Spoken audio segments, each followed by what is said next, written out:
the service centers, they have the only one asset, which is people. So why would you cut on people, which is your profit generator? These organizations can't be followers anymore.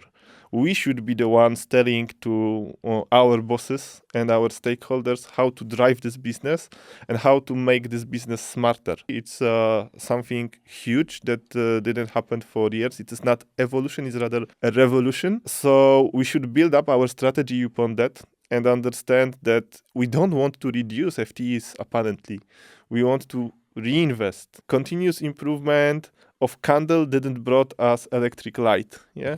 So we sometimes try to push a bit more, but frankly speaking, it will not change the world. Sometimes we need to do it totally differently. I would consider that the new path forward for these centers would be P2P Podcast. Real leaders, real lessons. Real talk on the future of purchase to pay for finance, procurement, and GBS leaders who care about what works, not what sounds good. Today I'm joined by Adam Mroczkowski. Adam has spent more than a decade working in Procure-to-pay and global process ownership across different industries and large complex organizations. He's currently working as a global process owner, and much of his work revolves around one simple but difficult question. How do you actually make processes work better across an entire enterprise? Over the years, he's been involved in automation initiatives, operating model decisions, and the ongoing debate between shared services centers of excellence and outsourcing. But what I appreciate about Adam is that he doesn't approach these topics as abstract frameworks. He's dealing with them in practice, with real teams, real constraints, and real trade-offs. So today we're going to explore what ownership really means, how operating models are evolving, and what's changing, not structurally, but also from a people perspective. So Adam, if we would remove your title, your company and your LinkedIn profile, what problem do you actually solve every day? Hi, Oscar. Thanks for having me, first of all. So it will be chasing unpaid invoices. Just kidding, of course. But GPOs are getting dragged into it too much. What would it be? It is all about challenging the status quo, understanding and testing the existing processes. It was always like that. Is it still valid reason for that to be like that, or to do it the same way? It's about change management. It is GPO should be an enabler of automation, optimization, exploring the new opportunities, new technologies, and how to make these processes more efficient and bring value for the enterprise. Not only looking from the perspective of small improvements, GBS or Center of Excellence, but how do we really bring the value for the company?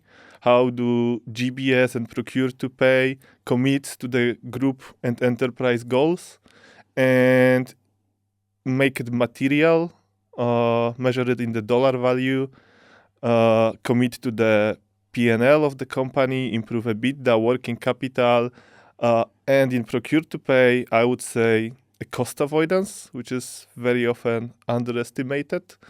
And yeah, it is about changing the mindset of the people, convincing the stakeholders. And in the GPO role, it is a lot of fighting for the mandate and authority, which is not always given, despite it should be in the nature of the role. So a lot of process experience, and but the ownership is still maybe sometimes a struggle. You're already long in the business, so you can also compare what happened 10 years ago to today. And what did you believe in the beginning when you started, say over 10 years ago, and what completely changed in your idea? Yeah, it evolved a lot. And one of the things that I would mention, we went a long journey from being shared services, well, it was a lift and shift approach to centralize the operations and simply do the same way. maybe trying to put some standard operating procedures, to being a global business services or center of excellence, which is more focused and should be focused on delivering these operations in much better way, exploring the new ways, finding the synergies, because at the end, we are the ones who are sitting on the data and we are able to bring good insights and drive the processes end to end and make use of it. So maybe right now we have a great opportunity that as GPO I should not mention, but what changed is my flagship quote would be ESSA, which stands for Eliminate, Standardize, Simplify, then Automate. Right now, the standardization is still very important and we need to work on the basics. However, with the new technologies, AI, but not only, we can work well with unstructured data, which was not the case previously. And specifically in procure-to-pay area, you can imagine that for years we've been trying to convince our suppliers to do things our way, to submit invoices in format we would like, to bring them to the supplier portals, to give them a template for a mail or whatever we want to get from them. And yet we were not successful to standardize it 100%. And I think it is mission impossible, especially if you take huge organizations with several thousands of suppliers. So this is a huge opportunity that is coming and helping us to work with this unstructured data and remove this burden that was not possible and make use of it, combining different technologies. Because it's not AI that will solve all our problems, which we tend to hope, but the combination of the things that we already knew, it is combination of the technology and the process standardization and optimization. Another thing that I would mention, and that's another one-liner that I heard years back, it was bring solutions, not the problems. And this is very true. It took a time to sit on it and understand it. But frankly, this is what makes change and should sit in the center of excellence DNA, to not to debate about the problem, not to ping pong around it, rather find a solution and try to do things better and find new paths to solve the problem. You already mentioned Center of Excellence, the new GBS.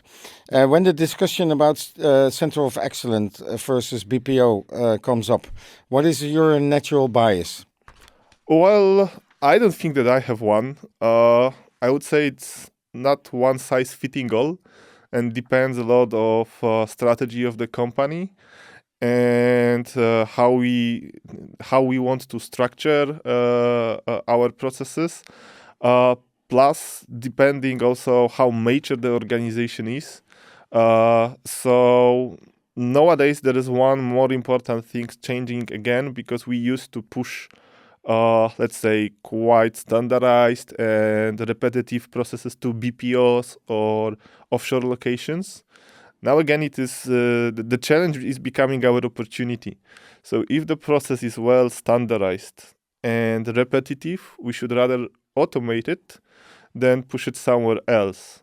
And I consider it again an area where Center of Excellence should grow, bringing these solutions around automation rather than trying to get rid of these tasks, putting it somewhere else.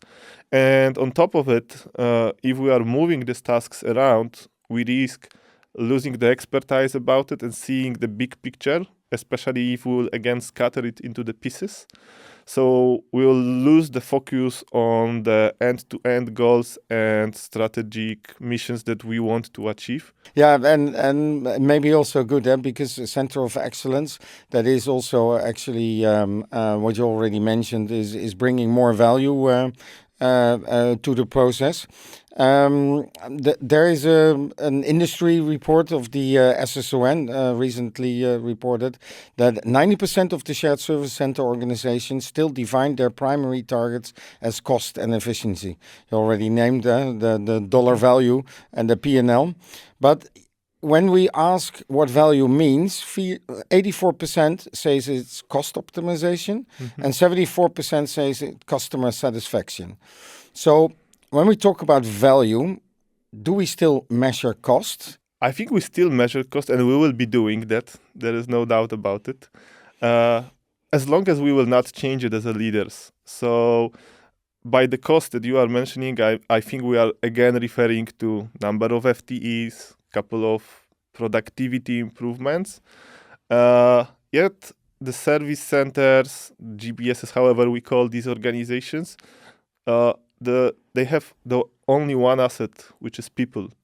So why would you cut on people, which is your profit generator, if I may put it like that?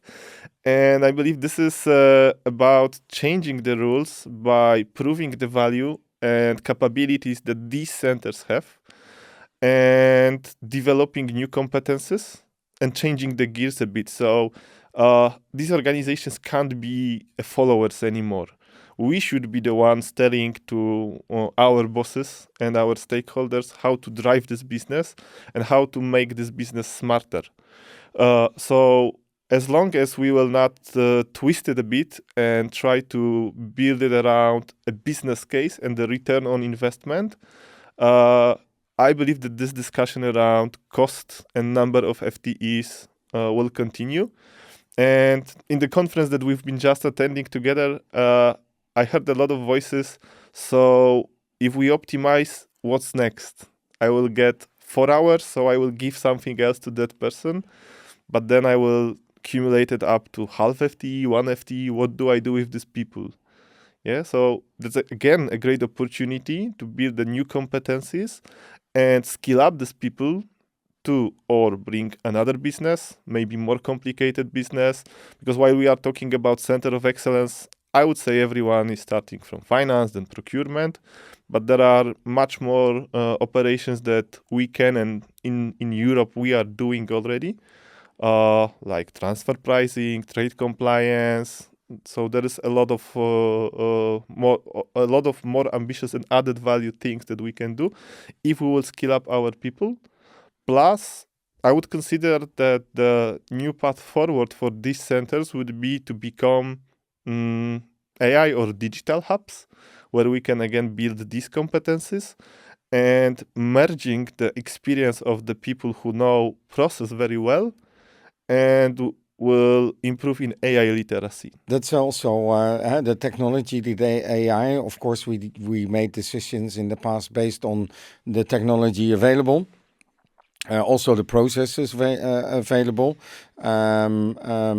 You talked about also if you have standardized processes, why outsource them and why not automate them? What might be also interesting in that discussion is when cost is still a dominant driver in shared services, and also in your organization, how does investment in technology fit in?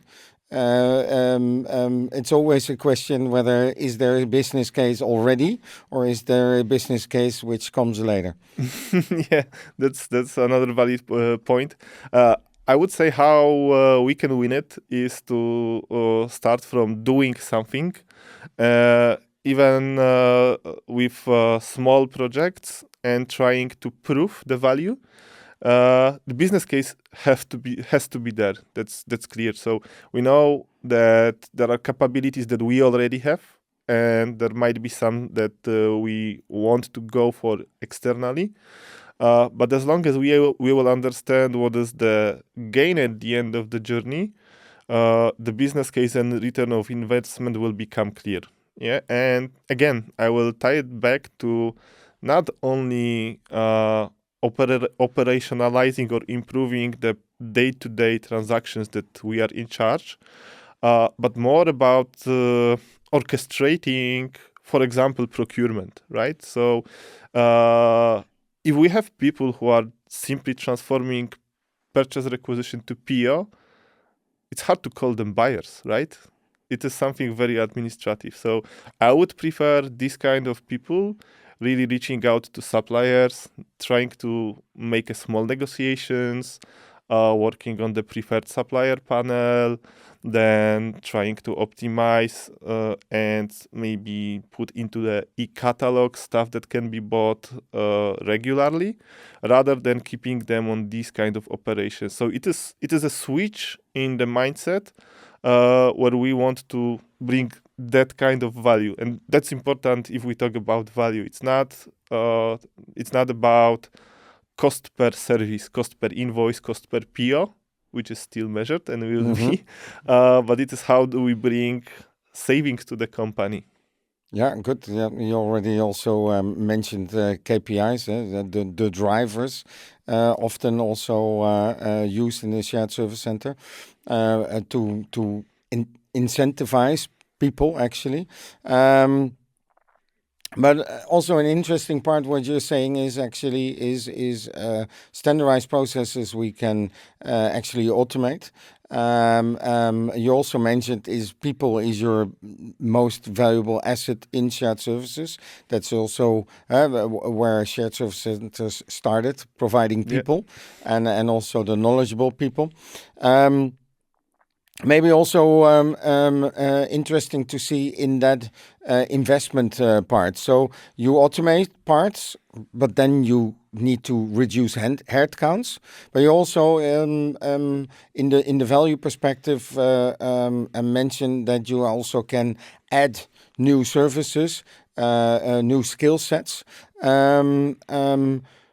What is the biggest challenge in that part? Because people who were actually processing invoices, which don't need to process an invoices, how do you get there that they also are skilled and trained and actually to do the value add services? Yeah, a lot of important points at once. So I believe it starts from where we discussed again the cost and how do we transform thinking about our organization from cost center to being a profit center, and bringing this value. Now, if we automate part of the job that is non-added value, and at the end, let's be frank, it's boring for the people, then we can upskill them. And how to do that? That's again showing them opportunities. I believe it's lead by example.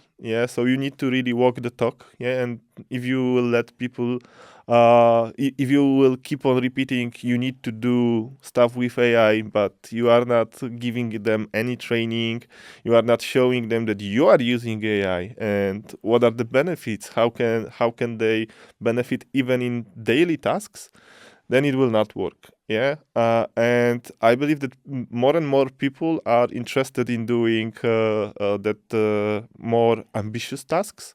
They are keen on exploring and experimenting.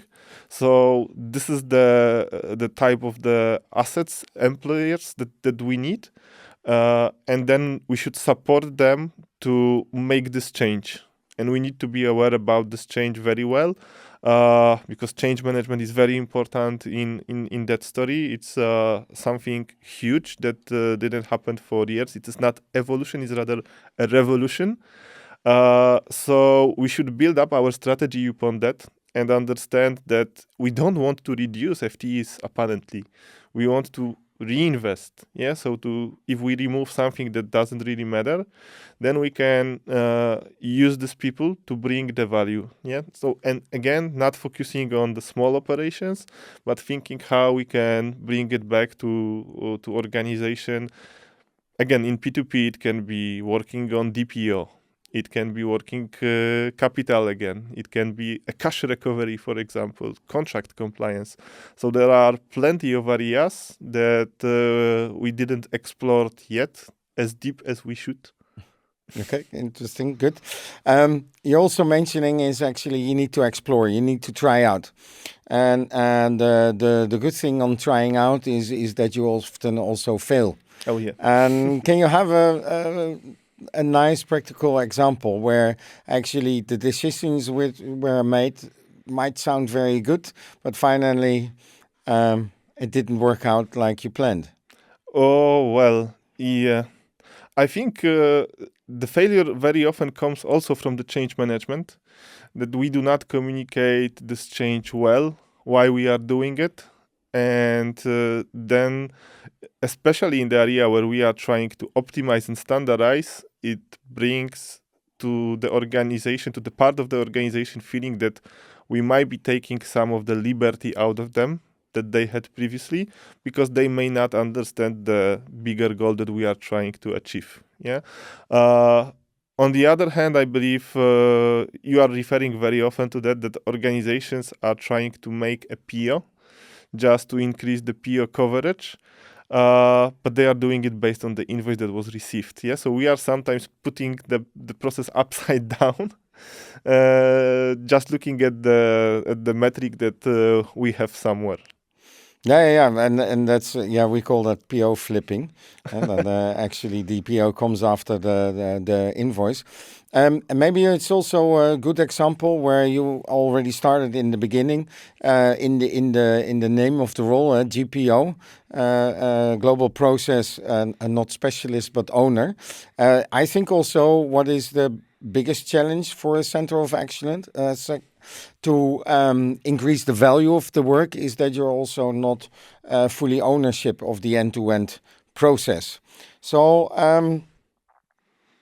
where do you see the biggest struggles in that part, that you need to actually be value add to show your center of excellence expertise, but not able to actually influence the behavior of external factors because you're simply not the owner? Well, yeah, and that's about, again, this mandate and authority, and I believe that you need to fight for it and you need to prove it. Yeah, so we want to sit at the table, but to sit at the table, you need to be able to speak there, and not only speak but prove yourself. So I believe that this is where it starts. So if we are able to show and prove the concept that we are forcing, then it is an opener. Yeah. So we need to bring good examples, and yeah, again, not be afraid of the failure. As you said, you fail and you get up. You fail and you get up. You keep on trying, and I believe that this is important, that we give that message to the people, that processes, that world around will change, and they don't have any other choice. You are in the flight or not, yeah, but the world will change. So how to buy this mandate is, I believe, really bringing a strong proof of concept, what we are able to do, and try to convince others based on the touchable and material stuff that we are able to produce. Be it analysis and showing where the problem lies in terms of root causes and solving the root causes, or reconstruction of the process, or bringing a new technology that will solve that problem. Yeah, good. Yeah, and because to change something which you don't own is always difficult. You're also explaining is actually leading by example. If you show them what you can do, actually, you can maybe not become the owner, but actually become the owner of the behavior or influence the behavior. Can you tell maybe a good, say, example of an initiative where you were able to convince internal stakeholders to give you the mandate to do more value-add services, and maybe also to end that part with it is on which part were you most proud? Yeah, okay. So I believe that there are a couple of examples that might be used here. First of all, I said that GPOs are sometimes dragged into the operations. Depends how the GPO role is being constructed, but it sometimes bring a value. If you have part of the operations, this is your greenfield where you can prove yourself. Yeah, be it constructing the PR to PO to invoice to payment process, even on some smaller examples, showing that it can work. Yeah, and then populating it and making it bigger. So that's one of the area. What you can also try to do is to internalize the stuff that is being done outside by third parties. And again, rolling it back to, for example, onboarding suppliers to the supplier portal. Normally, it comes as a part of the service at the third-party provider. Why wouldn't you do it on your own with your people who will know much better the challenges, the internal processes, and all the business rules that have to be applied? So it can be a good area. And again, cash recovery projects, this can be something that is showing competency of the people who again will know where to look, what are the internal challenges, and how to bring money back to the organization. So again, we are showing something that is very material, and we are developing the skills of the people who might be able to grow in the organization. What were actually the responses of some of those initiatives you took? Because I can understand that not everybody was happy, or maybe everybody was happy. Oh yeah. So I believe that it is also keep on trying, like we said. Yeah. So I think that sometimes it will take time for idea to lay good with our bosses. Sometimes it is about also organizational, geopolitical changes. But I may give you one good example about a credit, a trade policy, and the payment terms management, where we switched the gears a bit from extending our payment terms towards paying earlier in the exchange of small discount. Yeah, and yeah, of course, it took time to build the business case, to convince, to pivot our strategy. You already also mentioned, for instance, vendor onboarding. You leave that to the BPO party, probably. You used that in the past, and you can also do that in-house. When you would be able actually to rethink the process, which you already owned when you got into the role, what parts of the process would you completely do differently? That's a good question. Now, for instance, if you outsource the vendor onboarding, and you now took it in house, would you already from the beginning do that yourself? Because also when you compare the evaluation of a GBS versus a BPO, what we've seen also with some of our clients is that sometimes it's easier to get certain processes standardized if you hand it out to a BPO. Mm-hmm. Yeah, and once they did most of the dirty work, then bring it back in-house and to automate it.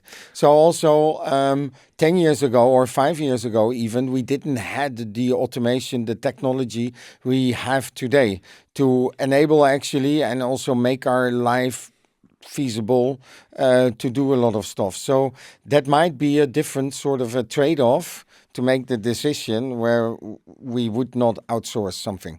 Well, yes, and this is why we will need to reevaluate the status quo again and again. But I believe, there is an important part of that story is that BPO may have access to the technology that we do not have. They have a wider portfolio and they can synergize a lot of the things. But I wouldn't bet too much on BPO to optimize our processes, especially that it doesn't really fit in their operating model, and you need to be contractually wise to make sure that you do not become 100% dependent on the BPO. So most probably, yes, if I would look back, I would reevaluate the technology landscape that I have today and try to rethink which kind of the processes can be brought back and automated. However, it is not always about the automation as such. It's also about the process change and making it more optimal, so some of the activities may become redundant. you mentioned also before is that some things are very useful to do it yourself, also to gain the experience, gain the knowledge on certain tasks in the process. Can you also see examples where it would have been better, parts of which you outsource, that you didn't outsource it because afterwards you have a step behind trying to insource it because you just lack the experience? Well, yes, and again, it will depend. I believe that definitely you will lack a proximity to the business in BPO, yeah, and they will not understand that good what is happening. So they will be too far away from the core business. In this situation, you risk to have some kind of the shadow organization, rework, and you need then to think how to match the expectation of your client, of GBS client, versus the deliveries from the BPOs. Again, coming back to the customer satisfaction, it is something very perception based and subjective. So you will not solve it with installing some KPIs, yeah, and this is where most probably you will need to be in between two organizations to make things work. So might be much better, yeah, to try to again automate it or bring it back in the structured way. And also, if you look at actually the function of GPO, it's also ownership. So actually, to bring it outside to BPO, it's not in the NDA, I would say. If you look personally, actually on the role, and we see a lot of differences in the market how it is actually used. But in that case, also, I always say an account manager of McKinsey is totally different account manager as from Foot Locker, and also there are different flavors. GPOs are often also, there are two sides on the role. One side you need to be the ambassador, the connector. You need to know the businesses. You need to also report often back to the businesses. What are your successes and how you evolve. On the other side, also your subject matter expertise. And that's also what you mentioned before. Sometimes you get a bit more dragged into the process than what you want. So what could be interesting also is if you had the ability to redefine the role, how would you, in your experience, see a very nice setup? It's hard to say. Like you said, there are a lot of concepts and there are a lot of setups. So that's apparently even more interesting, because if we look to Procure-to-pay, all the organizations will have 5-10 main KPIs which are always the same. But if you look how they do the business and how they are structured, it will be totally different. So you will have regional process owners, you will have one BPO, you will have shared services in 3 locations. So I think again there is no a golden key that will open all the doors. But it would be the most important to bring that under the one owner who can then decide. And I don't think that this is possible to implement one standard 100% for all.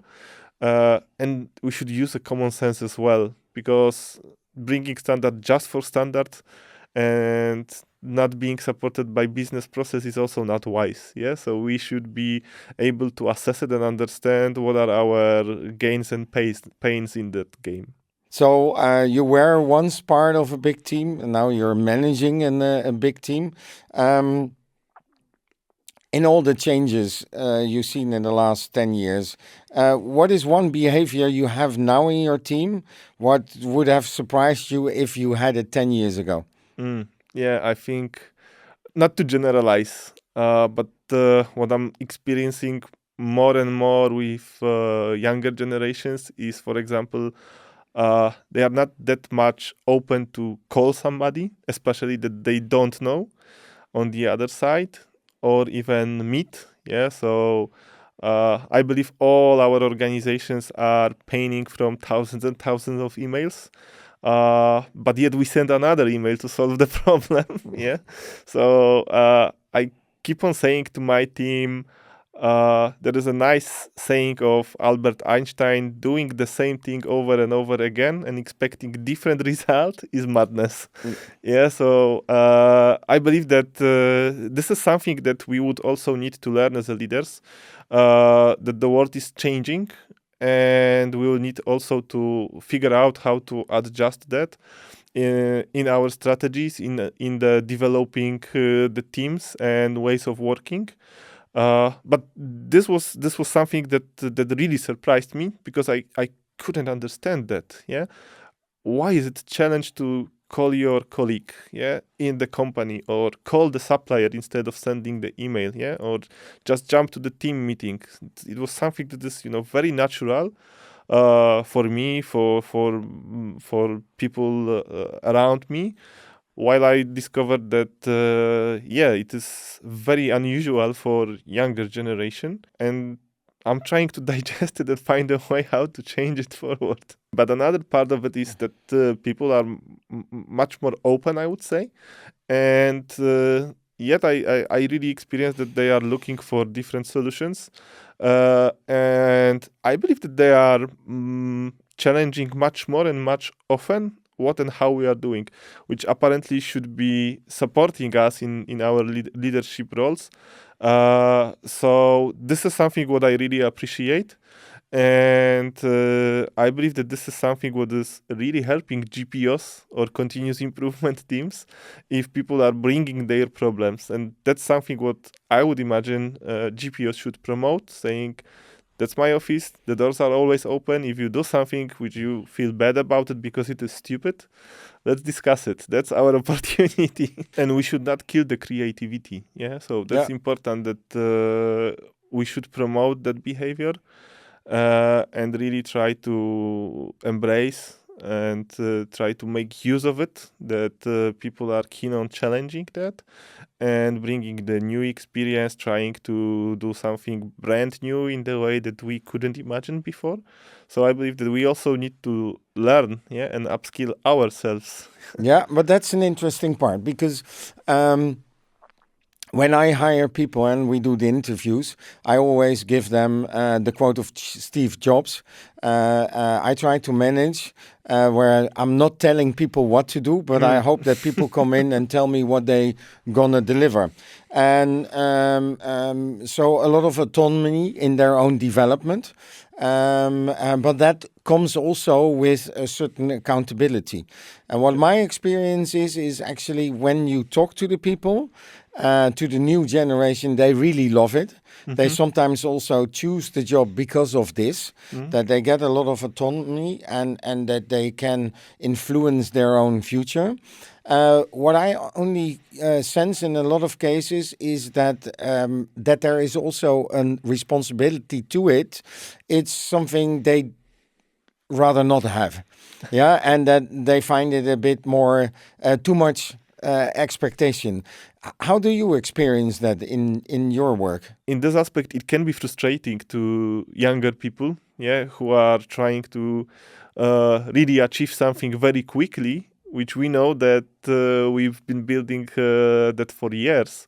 So you need to be a bit patient, and yes, you will expect that they are also taking ownership with responsibility, which is not always the case, and it's a hard part. So I believe that it is again about being with them and walk the talk again, explain the vision, translate it to the strategy and the goals.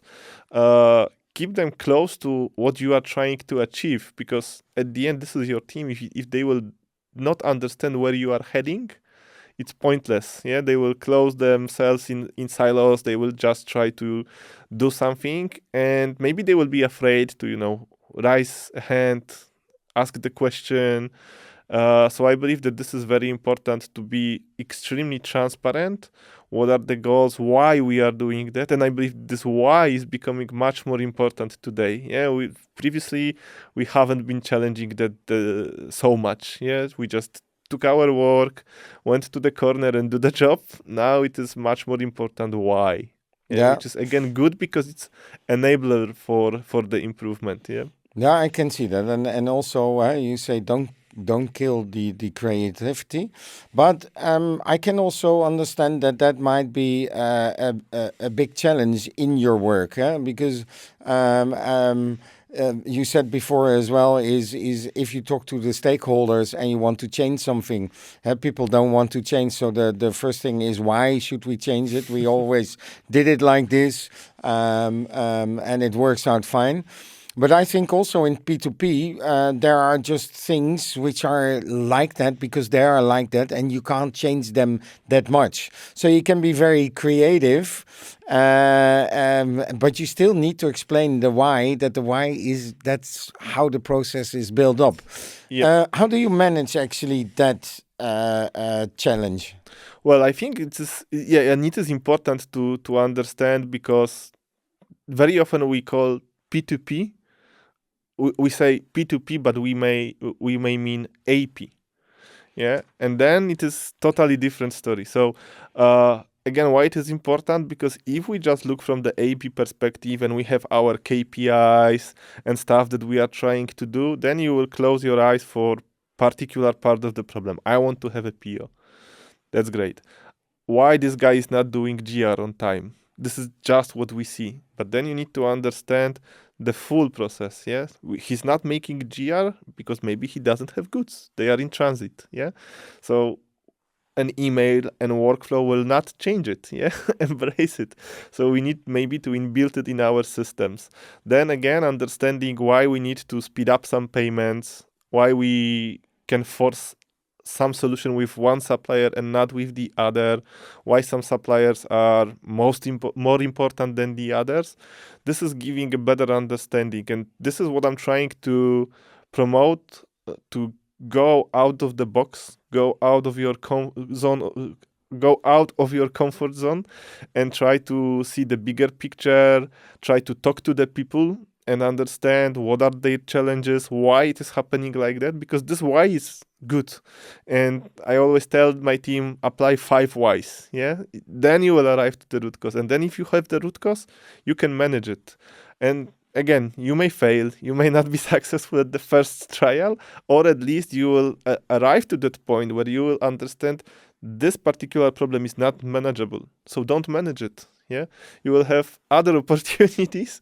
So sometimes you need to accept it. Yeah, and maybe change the way of working again and thinking about it. Yeah, so there's another great saying that continuous improvement of candle didn't brought us electric light. Yeah, so we sometimes try to push a bit more, but frankly speaking, it will not change the world. Sometimes we need to do it totally differently. Yeah.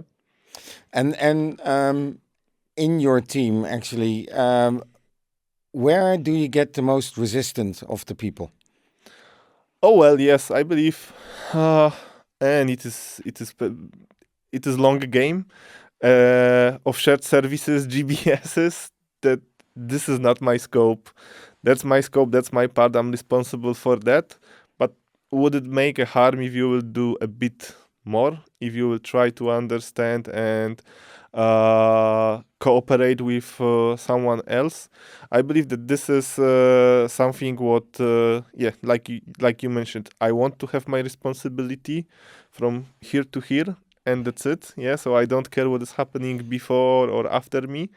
And even in the AP part, it can be I'm booking invoices, you are paying, so and you are replying the supplier questions. Yeah, but we are all together one team again, so we need to be aware of it, that we have one goal at the end. And the same if you bring it back to the population of the sourcing organization, procurement organization, or even a requester, that he wants to get his service or material and make supplier happy with payment on time. we talked about improving processes, value-add services. So there is also an opportunity for your people actually to grow into the role, to get more experience. We also talked about automation, and automation is also maybe a threat to a lot of them, and especially the junior staff, where they also see that there is maybe a limit in where they grow. How do you make sure, because attrition rate also in your AP department or P2P it can be healthy till a certain level, but yeah, like my father in the past always say, is 1 year is not experience. After 1 year, you start to repeat the task you already did, and there you gonna gain experience. And especially in the maybe repetitive work we're doing on those departments, it's very valuable to keep people with experience because they are able to localize earlier. They know exceptions earlier to trace and to find an issue.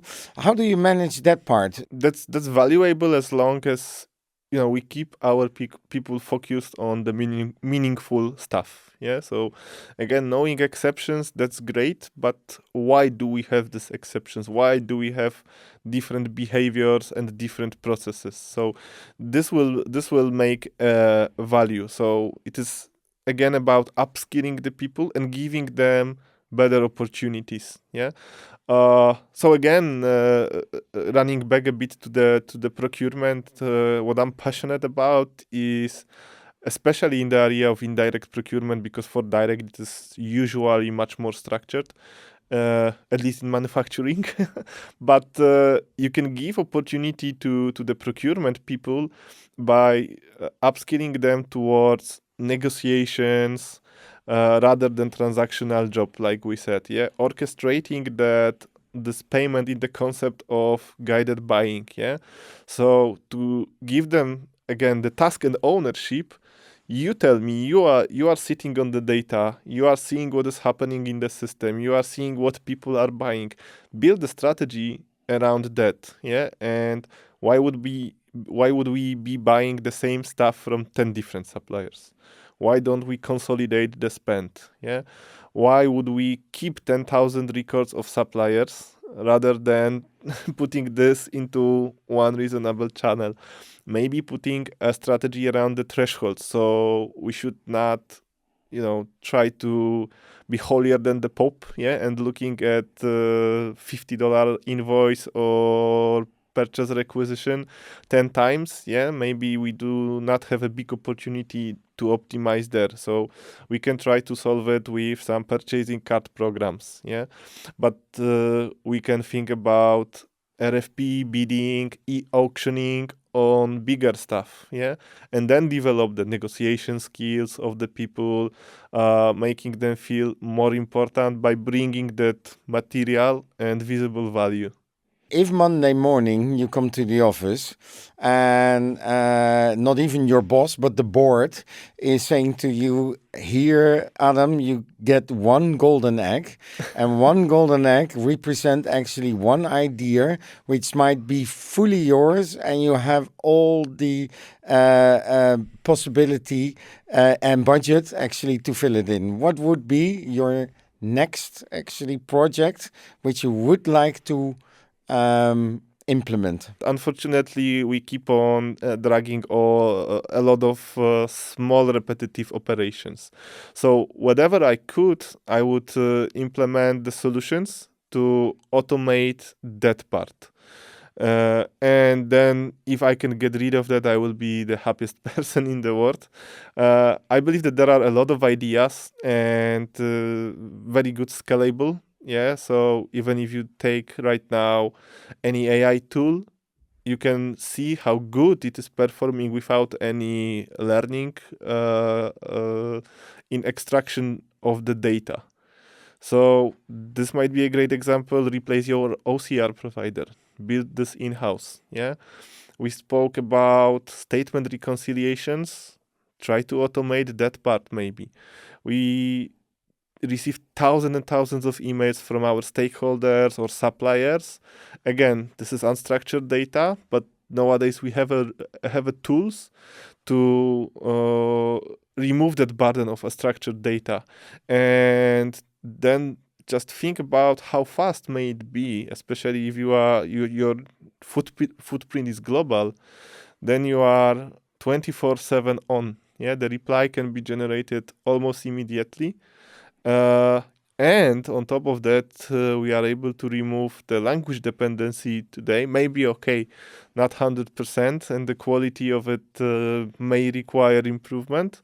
But to communicate on the basic level with suppliers, I would say it is good enough.